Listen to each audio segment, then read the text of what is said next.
The party of Zimbabwe's embattled President Robert Mugabe is to begin moves to impeach him.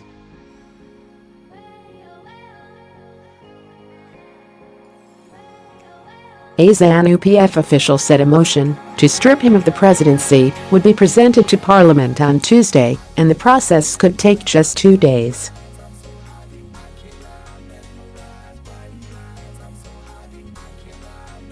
The motion accuses the 93-year-old of charges including allowing his wife Grace to usurp constitutional power.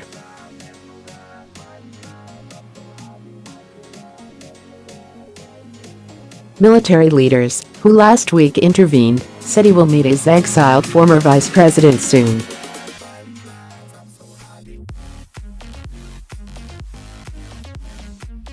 Mr Mnangagwa fled Zimbabwe after Mr Mugabe stripped him of his position, seen by many as a way clearing the way for his wife to succeed him as leader.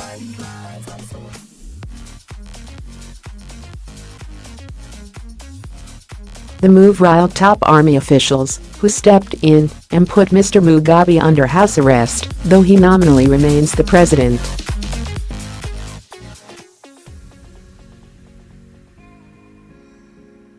The military said they have planned a roadmap with Mr Mugabe for the future.On Sunday. Despite intense pressure, Mr Mugabe surprised many by refusing to resign, instead in a TV speech vowing to preside over next month's Zanu-PF party congress.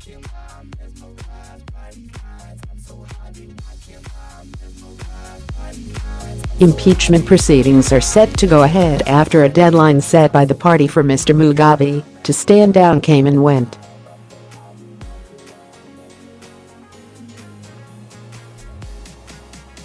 Speaking outside a party meeting on Monday, Member of Parliament Paul Mangwana said of the president, "He is a stubborn man, he can hear the voices of the people, but is refusing to listen."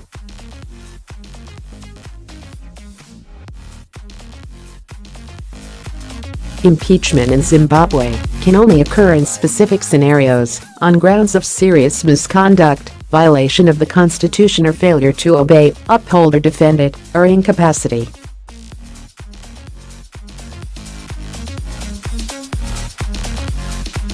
The main charge is that he has allowed his wife to usurp constitutional power when she has no right to run government.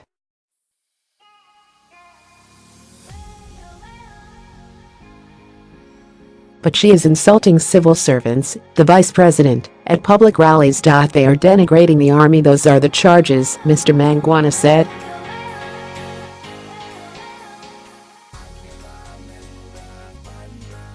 He has refused to implement the constitution of Zimbabwe. Particularly, we had elections for the provincial councils, but up to now they have not been put into office.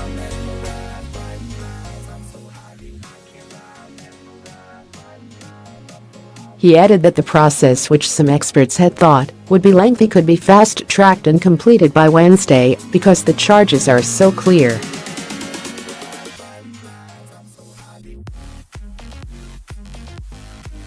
Votes are expected to be held in both the National Assembly and the Senate, Zimbabwe's two parliamentary houses, on whether to begin impeachment proceedings.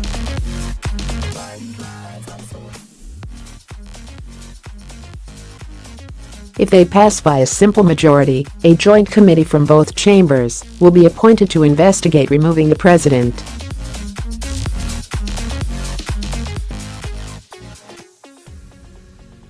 Then, if the committee recommends impeachment, the president can then be removed if both houses back it with 2/3 majorities.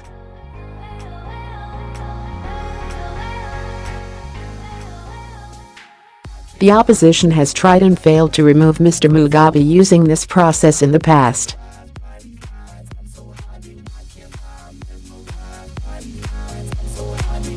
But now that the president has lost the support of his own ruling party and its overwhelming majority in both houses, reaching a 2/3 majority is achievable.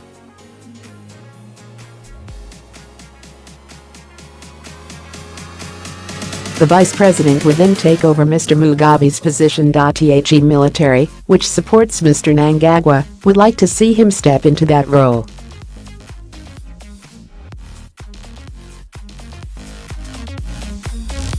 But when he was removed from office, Phelekezela Mphoko, a known supporter of Grace Mugabe, became vice president and, in theory, would assume the presidential role.